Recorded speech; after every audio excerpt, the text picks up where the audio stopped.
중국이 또 요소 수출을 중단했습니다. 우리 정부는 수출 중단에 정치적인 배경은 없는 것으로 파악하고 있는데 당장 물론 큰 문제는 없겠죠. 하지만 중국 내에서도 요소 수급이 불안하다는 말이 나오고 있는 만큼 또 요소수 부족 사태를 겪게 될까 우려도 큽니다. 요소 수입선 다변화를 하겠다고 한 게 언젠데 아직인 겁니다. 베이징에서 윤석정 특파원입니다. 중국의 요소 수출 중단 소식이 전해졌지만 일선 주유소에서는 아직 큰 동요는 없었습니다. 다만 재작년 요소 대란을 의식한 듯 주문량은 늘고 있습니다.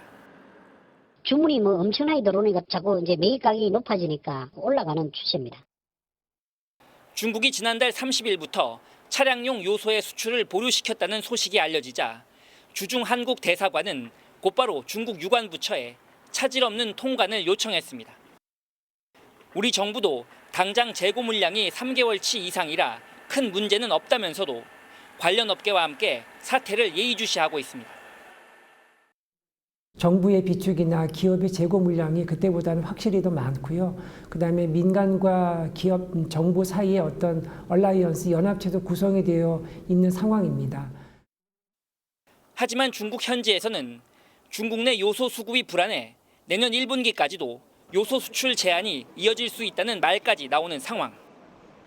반복되는 중국발 리스크를 낮추려면 현재 90% 이상인 중국산 산업용 요소 수입 비중을 낮추는 수밖에 없습니다. 이런 이유로 정부가 요소의 자체 생산이나 대체 수입선 확보에 대한 제도적 뒷받침에 보다 적극적으로 나서야 한다는 목소리가 나오고 있습니다. 베이징에서 MBN 뉴스 윤석정입니다.